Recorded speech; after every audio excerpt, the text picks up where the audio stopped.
I had more questions for Scott. We're going to be around, we're having a nice lunch. We can dig into any more technical topics later, and we really appreciate everyone being here and kind of listening to a little bit of our personal journeys, which is something we like to talk about kind of before digging into all the technical stuff.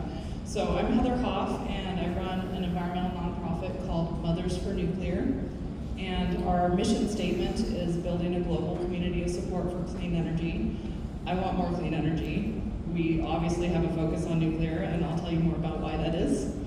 We're going to tell you a little who we are, what we care about, kind of how we do engagements with our communities, and why we support nuclear, and also why we're here talking about useful storage and other nuclear issues with you. So I was raised in a little mining town, copper mining town called Bluff, Miami in Arizona. I don't know if any of you know it.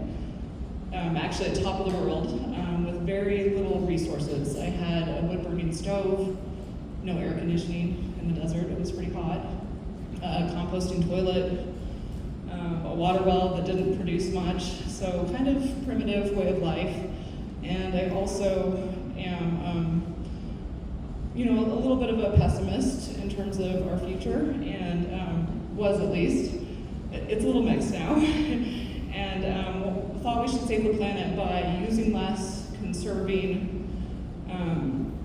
like composting, recycling, picking up trash. Like, we could have a better future if we all just would use less resources. I gradually got frustrated with that idea as I grew up, and I saw people around me that I could not influence. Turn off the water. Well, it's not my water. Turn off the lights. Why would I bother? So I went away to college and I got a degree in engineering, thinking maybe I could use that to help solve some of these issues. And kind of ended up happened upon a job at my local nuclear power plant, the same one that Scott's been talking about, Diablo Canyon in California. And that's me about 6 miles north of the plant there. It's just barely in the background. I love hiking, I love being outdoors. It's a beautiful place, but I was really skeptical. I was scared of nuclear. My uncle's a physics professor. He told me horror stories. My mom said, I don't think you should work there in your reproductive years. I was like, why? That sounds scary. So I took a job and I just asked a lot of questions for about 6 years. What about this? What about that? How does this work? This sounds scary. Why do we do it this way? What if this happens? And finally I was like, oh my gosh, nuclear is amazing. But why did it take me that long to realize it? So I'm going to tell you a little bit more about that. I eventually changed my mind about nuclear, and that's why I'm here now. And I'm a reactor operator at Diablo Canyon. I've been there for 21 years. So I got to learn all about the plant and all the systems, how everything works, and I'm also in charge of our operating procedures for how operators run the plant. So it's like our written guidance that we follow. So thank you. Hi, I'm Fairstay Bonk. I work for Mothers for Nuclear, and I actually grew up in Southern California on the coast, Surf City, USA, Huntington Beach. And growing up there, I learned a lot about our estuaries, our marshland, and the importance of conserving our coast. We all like the beach, we love to spend time there, and we want to keep it in good condition so we can continue to use it for generations, right? So growing up, I knew I wanted to help the planet and my communities, and I wasn't super sure how. So I went to school in San Luis Obispo, actually at Cal Poly, and I started studying physics. And about my second year, I was told by a professor that physicists can work in the energy industry and research and design new energy projects and how we approach energy in a new way. And that was really exciting to me. At this point, I had learned a little bit about climate change and emissions and how some of the ways that we produce energy is really harmful for our environment and each other. And so the idea that I could use my degree as a scientist to help people, help communities, the world, that's what I wanted to do. So I got really excited about that. I picked up a minor in Indigenous Studies of Natural Resources and the Environment because if I was interested in energy and how to make it better for the environment, I thought I should probably learn more about the environment specifically. And I know there's a lot of incredible traditional ecological knowledge on how to manage these lands, as they did for thousands of years until we showed up, right? So with these two kind of intersectional educational background, I got really excited about nuclear specifically, and I got introduced to Heather and Mothers for Nuclear, and I was really impressed by Mothers for Nuclear's our strategy and goal to engage with people differently, and we'll talk more about that too.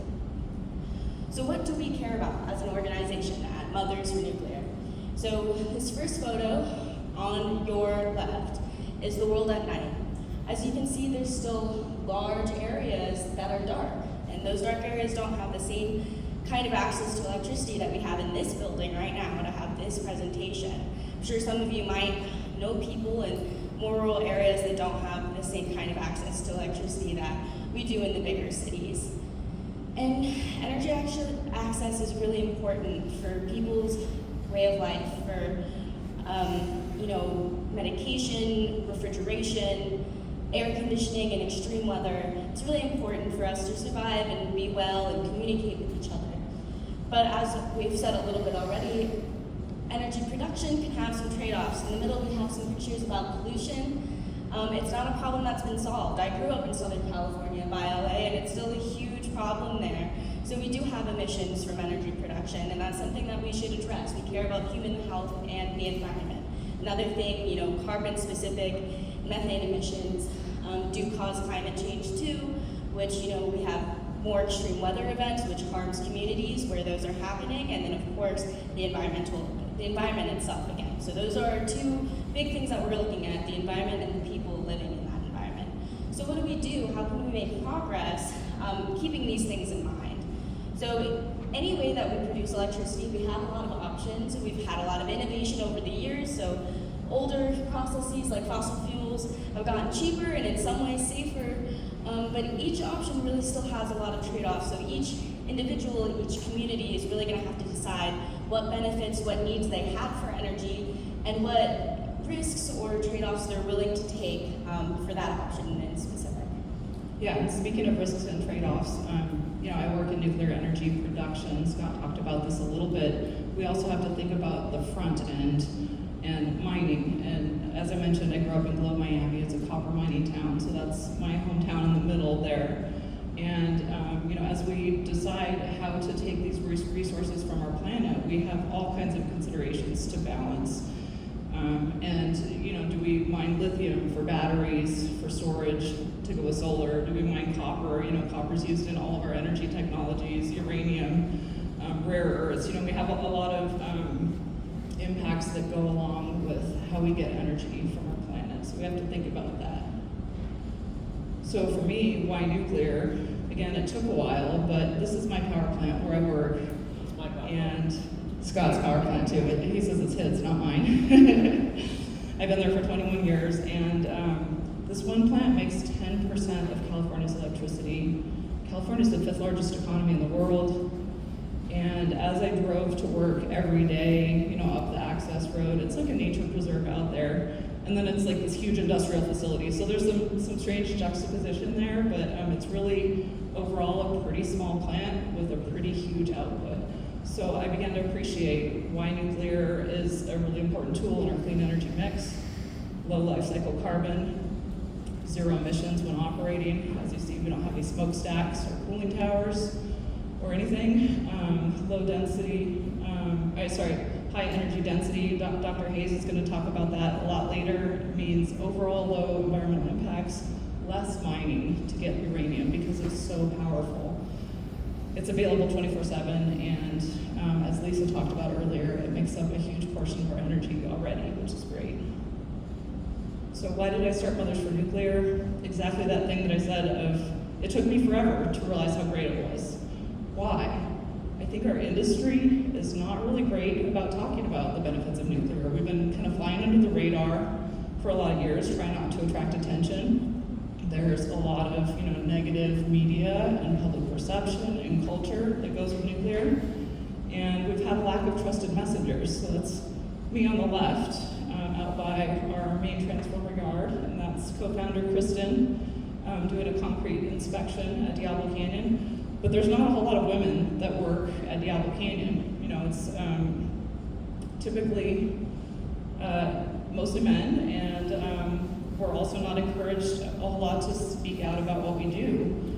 So the public hasn't seen trusted messengers about the technology.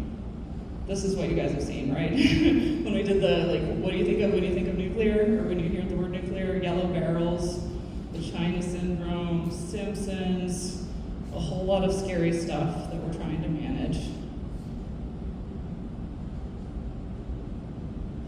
So what did we do at Mothers for Nuclear? Our first kind of thing that we did after we launched on Earth Day in 2016 was kind of in the midst of the plan to shut down Diablo Canyon. And we kind of hung out lay low for a little while as California realized what Scott said, the reality of our energy situation. If we actually shut down the plant, we're gonna have blackouts. But we kind of built a group of support around the country and even around the world to get our name out there, to start trying to change the conversation, talk differently about why Diablo Canyon's important and why we should change course on that. That's me, my very first ever public speaking engagement. And I still get nervous, as you can maybe tell, but the first time I spoke out was in favor of Diablo Canyon at the hearing at our State Lands Commission when they were deciding to shut it down. And my daughter, Zoe, she ran up from the back of the room and jumped into my arms, and that was really great. And then since then we've had rallies, and as Scott said, we had a little bit of limited success, extending it for 5 more years, and we're still working on that now, but a little bit further extension. So we've talked a little bit about how we want to engage differently. Now, what does that really mean?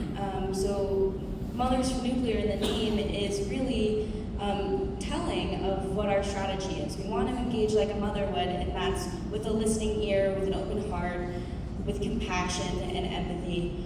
We don't want to come up here and do what some people might and talk at you or just give facts and not really let you ask questions or ask you questions. We want to ask questions, see what your concerns and fears are explicitly, and truly engage on a really interpersonal level that we didn't see in the industry, and also show you faces of women and mothers that work in this industry, which you don't see all the time.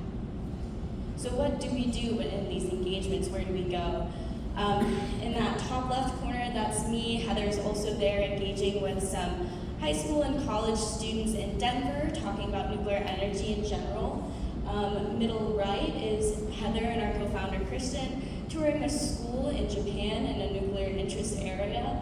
And then we also, we had a PBS special for Southern California PBS. We go to climate and energy conferences. I've met some of you there in the audience earlier this year at conferences. We go to Earth Day events. We really try and engage with the community at every opportunity we can. And so why are we talking about used fuel specifically? So Heather talked a little bit about the perception around nuclear in general. There's that same perception around spent fuel specifically. The Simpsons has been running forever. I grew up on it too. And when I was watching a cartoon like The Simpsons, I know it's not real, I know it's a cartoon, but at that time, I hadn't seen a spent fuel canister. So I know this was a cartoon, but I didn't know how far off it really was. So we're here to show a new perspective. Yeah, for me specifically, that one on the right, the power plant executives like hiding the waste in the forest, that's kind of scary. So we want to show you some examples of what spent fuel storage actually looks like. So you have something to compare it to when you go out into the world. These are some of our friends. I think that's Paris, Alyssa, and Maddie, all standing next to casks of spent fuel and a few different storage solutions. And Maddie here on the right is actually pregnant, standing next to that canister. Yeah, so today we're here to talk about feelings also, in addition to the technical things. And I mentioned how I was nervous when I first started working there. That picture is still triggering to me. Like when I think about being pregnant, I was the first ever pregnant operator at Diablo Canyon, and I was pretty worried about a lot of things, and super careful about where I went in the plant. And I've shifted a lot now and have a very different perspective of it, but it took a long time, and I still see that and kind of get scared and have to think, okay, I know this is safe. And there's like this really strange thing, I think, that happens. We're humans, we have emotions, and it's really important to acknowledge those feelings. So we're gonna try and do that, humanizing nuclear and waste storage. Yeah, we were a part of that storage. We were standing there. So here's again some overview pictures. I believe that's San Onofre on the left in Southern California that's been decommissioned, but they still store spent fuel on site. We got to tour, Lisa mentioned earlier, that you can actually tour these sites and you can see for yourself, get that experience Scott talks about seeing the monitors and touching the concrete and seeing how it's maintained, asking the people that work there, and really, build your community with these existing projects. So our workshops are a big part of what we've been doing this past few years with engagement are these DOE collaboration-based siting workshops, and we've gone across the United States, engaged with people just like you and different from you and different rooms, had this presentation and really opened up the table for conversation. We really believe in general that it's important for everybody to be able to share in a safe space how they feel and what they think and be listened to and heard, and that's been reflected in this collaboration-based siting project, which is great. So what are we doing next? What should we do next? We should continue this engagement. We need to keep talking to each other and sharing our fears, our emotions, our questions, our thoughts, and really listen to each other, and spend this time building our community and our trust and relationships with each other, and that's what we're here to do today. All right, thank you so much. These are other mothers in Moon who support nuclear energy, and again, like Lisa said in the intro, we're not here to convince you to be pro-nuclear or bring waste to your town or do any of that. We want to be a resource for you, so we're here for you. And we'll take some questions.